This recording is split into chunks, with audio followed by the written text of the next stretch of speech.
inviting me to. Thank you, lady. Yep, right. Thank you for inviting me to talk to you again. I enjoy doing these talks. They help me get my ideas in some sort of order. Rory said I must be an expert if I write the book. I found I was scrabbling to become an expert in inverted commas as I wrote the book. So hopefully that all worked out nicely. I thought I'd do a rather mixed approach this time. I've really got some interesting things, I think, about spider crabs and what we might be looking for. So look at spider crabs and some sort of update on what I think a couple of the species are. And then photographing your crab, I'm trying to give you some hints on the best ways to photograph a crab if you want to accurately identify it. And I'm going to use it by using the genus Abelia, the nut crabs, because they're quite tricky, but it's quite a useful illustration of how to best photograph your crab. And then I'm going to look at about 3 non-natives, one of which has already arrived in Ireland. And I'm sure there's 2 more just sitting waiting on some ship's hull in Rosslare Harbour, hopeful of making an invasive move. So starting with the spiny spider crab, which I'm sure you're all familiar with. It was absent from the north coast of Ireland in the 1980s when the Northern Ireland sublittoral survey was being done. The first north coast record was a Seasearch one in 2006. The biomass surveys in the 1990s reckoned it was common from Wexford right round to Mayo. So obviously in the last, I don't know, 20 odd years, it's really beginning to spread up around the north of Ireland. A lot of the records and people still use this name Maya squinado for this crab. I think it was Spanish workers looked at the genetics of these 2 species and showed that squinado is quite different from the thing we've got around Ireland, which is something they call brachydactyla. So if you're recording this species, you should call it brachydactyla, or spiny spider crab, I would assume, if it came from Ireland, would be that species. The squinado species is considered to be exclusively Mediterranean in its distribution, and therefore is not present in Ireland.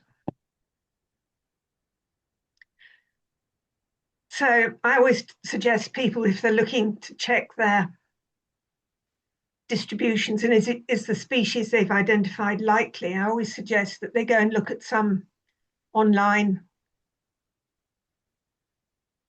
database, and GBIF, the Global Biodiversity Information Facility, is a good starting place because all the Seasearch data ends up there, all the Irish Biodiversity Data Centre information gets there too. So you look at this Maya squinado distribution and you think, blimey, it's all around Ireland and seems to be quite common. But I suspect this data set hasn't been updated. So you really got to use this information with great care and try and find out other, confirmation using other routes. And, just don't accept that this sort of international database is correct. It could well have legacy data that isn't appropriate. So keep that in mind when you're using that to check your distributions. So as I was plying through the spider crabs, I came across these Pisas. And I think we've got to rethink which species we have in Ireland and certainly in Britain. I'm fairly confident that there are 2 species. So you've got this one on the right, which is the four-horned spider crab, Pisa tetraodon. And then there's this other entity on the left, for which I think there's a certain amount of controversy. People would have said, oh, it's just Pisa armata, it's Gibbs spider crab. So that was the accepted position, was that there was Gibbs spider crab and the four-horned spider crab as possible Irish species. Four-horned one is quite, usually fairly small. The important thing to notice about this one, it's got a relatively smooth underside. This is a male, it's fairly, it isn't covered in knobbles and bumps. And again here, you've got a nice view of it. Not too many knobbles and bumps on its legs. You can see the four horns beautifully here. This is quite a nice undressed one. Usually they're absolutely smothered in stuff, which makes it very tricky to see what you need to see. If you look at this species, there are four records from Ireland. The ones down here in County Clare are from the biomass surveys in the 1990s. This one up here was the Blacksod Bay survey that we did with Tony, Rory, and a group of other people from Porcupine. That was my crab. It was your crab. My crab. You recorded it, did you? Yeah, I brought it back and scraped it out, and then had to bring it back the next day to return him home. Because I was just asking, because it's my name against it, and I couldn't find any picture of one. So it really should have been Rory's. Ah, right. And then the one up in Donegal is is it Study Your Shore that you have? That does sort of intertidal stuff. Explore Your Shore. Explore Your Shore, thank you. And this one from Dublin is a consultancy. I can't just EcoServe consultancy. So it's obviously around, but it's not very common, or at least it's not commonly recorded. And I suspect, like Rory said, you've got to undress the thing in order to identify it. And the chances are either you don't notice it or you don't want to do that anyway. So I know for a fact that some of the records along the south coast here are bad ones from me, because I had the species confused, so we can ignore some of those spots. But it does look as though this thing's fairly common, I don't know, east of Dorset and eastwards, and also on the French side of the Channel coast. So I'm happy that this Tetraodon four-horned spider crab is a proper species for Ireland. So we know that there are two species in Irish waters. The general consensus is that Gibbs spider crab is the second one. So I started, when I was trying to write this bit about these Pisa crabs for the book, I started looking, and I couldn't find any pictures of Pisa armata, and certainly no pictures of a crab with this really spiny thing on its bum. All the ones I looked at looked more like this, with a little kind of knob on it. And if you then delved further into it, you found that there's another species, the knot-legged Pisa. So I thought I'd investigate that. So I think that we don't get Gibbs spider crab in Ireland or in Britain. We do have Pisa tetraodon, the four-horned one. So that leaves this fellow, the knot-legged Pisa, the second species possibly. The first really big problem is, guess what? Pisa nodipes the knot-legged Pisa. It's not in any crab guide I could find in English pretty well. And another thing is, it's not on this list of all the marine species for Britain and Ireland. So essentially, if the thing's not on this list, it doesn't exist. So let's ignore that fact and then go and look at some of the material that we can pick up, that I've picked up on the coast of Dorset and Hampshire. And this one of Helen's came from the Solent, and you can quite clearly see it hasn't got a really pointed little bum. It's got this rather, I don't know, blunt knob on the back end. And I think you can make out, despite it being so cruddy, that it's got rather knobbly legs. So that was something to investigate a bit further. If you look at the records for British, certainly for the UK records, Pisa armata is the only thing, and this is its distribution. So it's whatever this animal, whatever it is, goes fairly deep in the channel. Doesn't seem to be a deep water species on the whole. I mean, this odd one out here might be just an error. On the whole, it doesn't look as though it's deep water.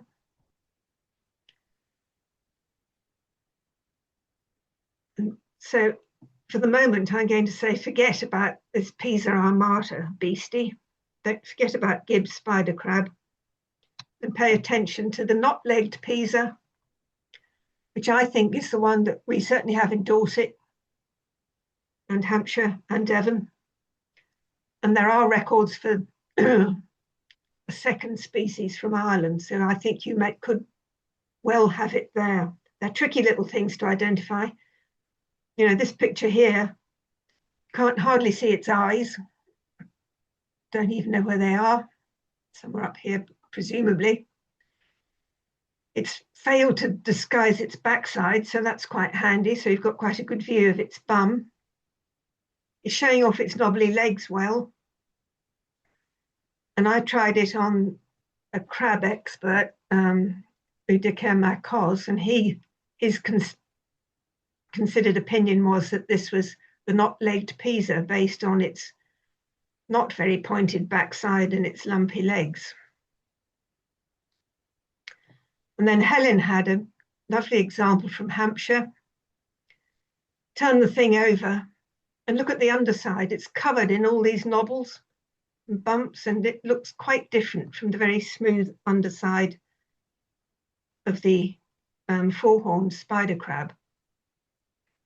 So I think one of the important things is, if you've got one of these animals, do turn it over.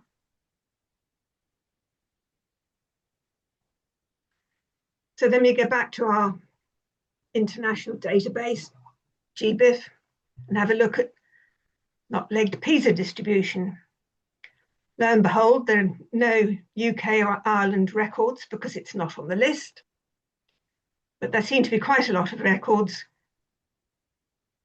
from the French side of the channel, and I expect if you delve down into these records, you'd find it was a European research vessel that collected the sample or something, not a UK one. So I think that's probably quite a good distribution for the knot-legged Pisa on the south side of the channel. We need to find out a bit more what's happening along the English coast and as well in Ireland. They look different if you've got them together. Here, there's pictures of Jenny's, another Solent one. The four-horned one is much bigger. Knot-legged again. You can see he's got a little round bum here and his knobbly legs. Unfortunately, this guy's got his seaweed draped coyly around his backside, so you can't really see what's going on. So that's another lesson to consider when you're photographing your crab. Can you see all the bits that you do need to see, and make sure that these bits of seaweed which the crab's put onto its carapace aren't actually obscuring the essential details. And I occasionally just nip off very small pieces. I don't strip them naked particularly, but just, to get a good field photograph. Or as Rory did, clean it up and then bring it back, or whatever, to release it. So this is the top side of the animals, obviously. Jenny turned them over. They're both males, which is kind of helpful. But you can see quite clearly how smooth the underside of the four-horned spider crab is. Compare it with this knobbly, sort of lumpy, crenulated underside of the knot-legged Pisa. So if you've got the animal, it looks to me as though it's quite different. Of course, if you try and find pictures of Pisa armata, Gibbs's spider crab, guess what? There don't seem to be any decent images, even on Google Images, a really big search. I could not find anything that I was happy to call Pisa armata. So that makes you think as well, doesn't it? That, there might be something going on. So here with Jenny's images, you've got this little round bum, knobbly legs. So we've certainly on the south coast of England, you've got two species, and I think it's these two, the four-horned spider crab and the knot-legged one. There are two Irish species. Obviously, we need to have a careful look and to see really what is there. And this is an opportunity to draw your attention to this absolutely fabulous website. It's an amazing one. It's for the intertidal for the Côte d'Amour, Northern Brittany. It's an absolutely stunning website. It covers, everything from seaweeds through to, I don't know what's, fish. So it's got a very comprehensive list. And for me in Dorset, it's particularly useful, but I think it's got a massively useful resource. Beautiful images. They're nicely labelled, they're clearly explained. And I think the people who are doing it are extremely competent taxonomists. So I'd be entirely rely on what they said. It's in French, but then Google's pretty good at translating stuff. The main point is that Pisa nodipes, the knot-legged one, has a nice little round bum. Pisa armata, which is not shown in this image, has a very pointed backside, which kind of goes with the armata species name, I think, if you're armed with a pointed rear end. This chap, Cedric, says that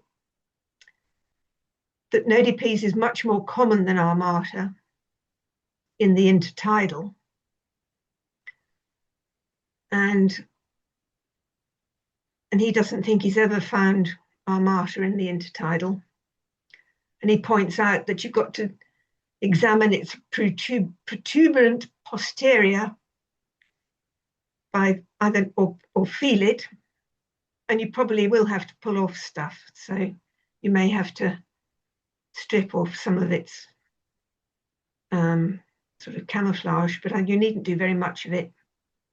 And I think just turning this one over would show that it was, all knobbly and lumpy underneath. But that really is a fabulous website if you want to pursue intertidal stuff.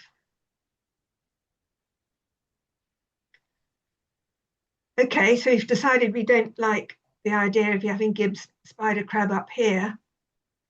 Where does it really live? Cedric again says from the Bay of Biscay south and into the Med. So I think that's something that probably needs looking at. Both species live down to about 100 metres. So this lot in the channel here could be a mix. The deep water ones could be armata. You need to look, or if anybody's looking, they need to look carefully. And as you can see, there's one record from Galway area on the west coast of Ireland, and there's something going on down here in the southeast. But, you know, that could be the knot-leg Pisa. So I think the take-home message on this one, if you're looking at these Pisa spider crabs, that you need to think twice and have a really good look at the animal that you've got and make sure have you really distinguished it? Is it, maybe you should consider it as nodipes. So again, if you're going to try and record these things underwater, you need to take the best photograph to help you with the ID. I mean, I'd rather like this top one on the top right. It's kind of cute, fuzzy picture than just a common green crab. But in terms of any of the features that identify that as being a green crab, it's pretty useless. This one on the left's a nut crab. The angle's not great on that one. I'll come back to that because the angle of dangle is absolutely crucial, I think, when you come to look at these animals. The swimming crab down here, that's a pretty useful view of it. And this guy here, Coochie's crab, Monodeus coochie. I did know when I took that picture that the thing I needed to have a good view of was the legs hairy to the knees, but bare higher up. So this crab has spiky, hairy socks, knee socks, and then it's clear of spines and everything above that. So just knowing a bit about what sort of features you need to identify the crab with, it helps you get a useful photograph. So come back to our nut crabs. I think they're absolutely wonderful little things. They're not very big and they're rather tricky to identify. For the species we have on the English south coast, I think I'm fairly happy with these features. This thing's got a very straight edge along the front sides here, very straight. And you really can't see that unless you've got a good square-on view of the animal from your photograph. And then the other thing here is this corner. It's relatively sharp. So you've got a really straight edge and sharp corners. This one's a male because it's got a little clenched buttock down here. And this particular species also has these swellings in this area of the carapace, fairly symmetrical. And the texture, if you can see that, is sort of tiny little buttons. If you go to the females, they're absolutely amazing things. Hugely, these areas of the carapace have swelled up enormously. They do come in some jazzy colours. This one's got bright orange front claws. But they look very different. But this is a female Briar's nut crab. Pennant's nut crab, also identified from Dorset originally. Nice square-on view of the animal here. This front edge here, you can see there's quite a distinct sinuosity in the edge. It's not absolutely straight like it was in the other one.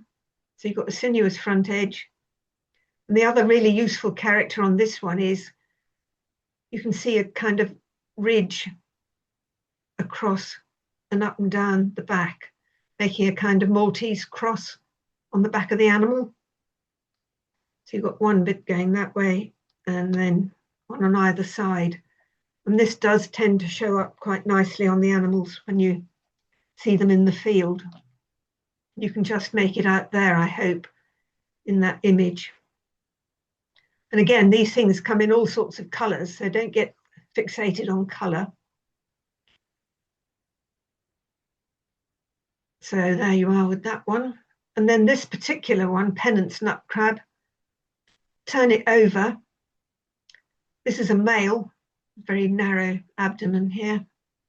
But you can see these sort of maroon red spots. That's diagnostic of the tuberosa Pennant's nut crab. And in the females, they're much bigger blobs of maroon colour. So it's useful to turn the thing over if you've got it in the field there. They tend not to run away, so they're quite easy to manipulate. Obviously, leave the thing the right way up when you're finished with it. But so that way, then you've got the cross on the back. Turn it over. Has it got maroon spots on its abdomen underside? If those boxes all tick, you've got Pennant's nut crab. And the third one that seems to be recorded occasionally, and none of them very common, though they do turn up in mole beds particularly. This is Cranch's nut crab. Slightly sinuous margin again, but a really rounded edge to the carapace in this area. So that's that species, which is, this one's also closely related to something called Ebalia granulosa. But guess what? That one has granules, in inverted commas, sort of moderately big tubercles all over its legs. So if you had a nut crab that was this shape, ticked the boxes for Cranch's nut crab, but had very knobbly legs again, like the Pisa did, you might well have granulosa. The British and Irish records for granulosa seem to be generally deep water, but then the people on the Brittany coast think that it does occur in the intertidal. So I suspect we really don't know what we're talking about. And then there's one more species, Ebalia nux, which is a deep water thing, and I don't think we need to worry about that too much. It is quite distinctive, so if you follow it up in, guides or something, it looks very different to the other four. But again, you see, it's important. You have to clean the animal. How you photograph the animal, you need to clean it. This thing was buried. I've hoiked it out of the sediment gently. And then get a really good top-down view. And if you remember, turn it over, and a view of the underside is also helpful in this particular case.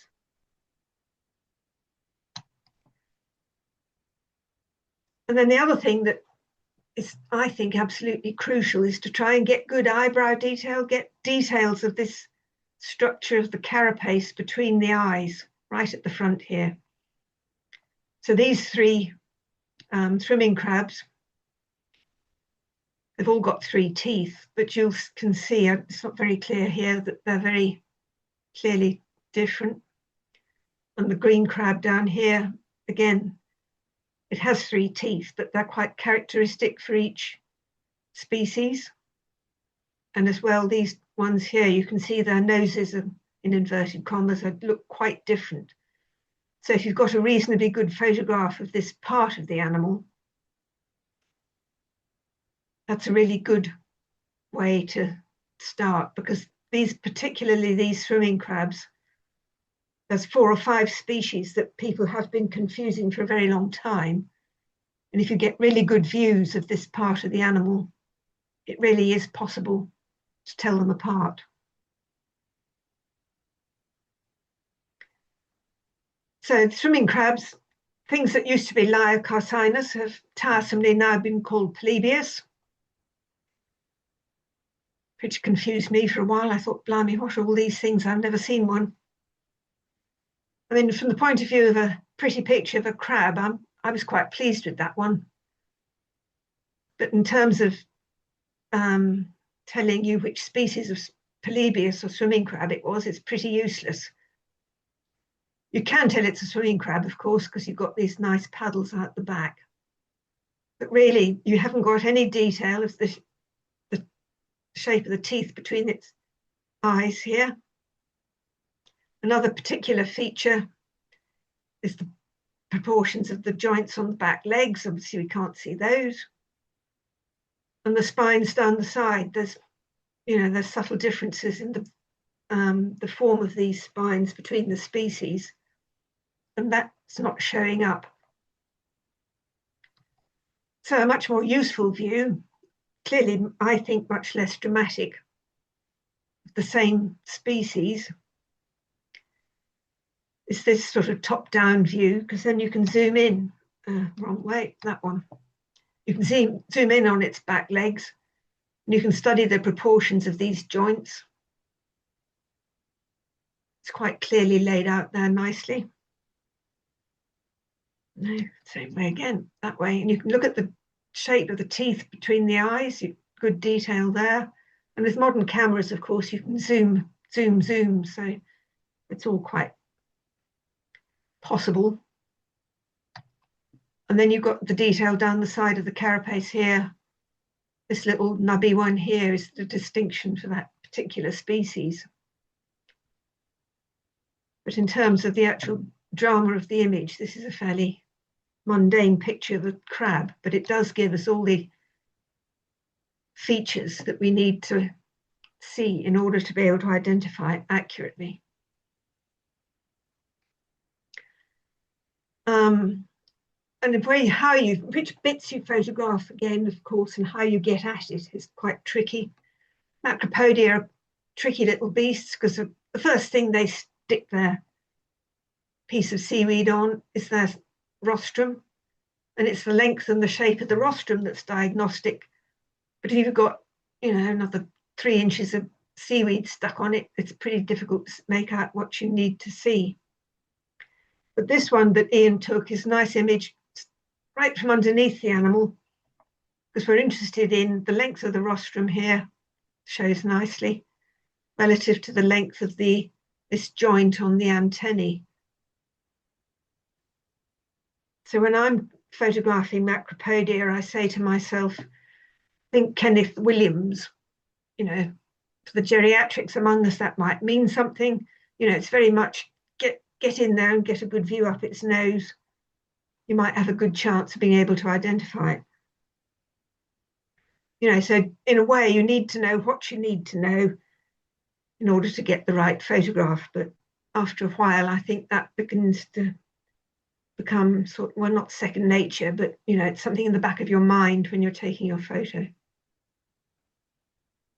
Again, here, this shows you the proportions that you're interested in, but this view of Ian's from straight underneath really has it all. And then just a quick comment on invasive non-natives. Chinese mitten crabs have got into Ireland. They're in Waterford Harbour. And I suspect these things they have to come back to seawater to breed, but they spend most of their life in freshwater. And I'm sure the Suir is very suitable muddy bank habitats for this particular crab. So I'm sure, they just pop back down to Waterford to breed, because the, what have we got here? First record was in 2006 from Waterford Harbour, but there was a female found with eggs in 2021. So the female must have been upriver growing and then returned back down to breed. So that one, I'm sure that one's there. And they had, in 2009, they had 16 crabs, and I'm sure there have been more since. So it can be confused with the shore crab, because when it's juvenile, it doesn't have these great furry mittens. It's got 4 very prominent teeth between the eyes. So if you get a good photograph of that, that's perfect. It only has 3 teeth down the side of its carapace.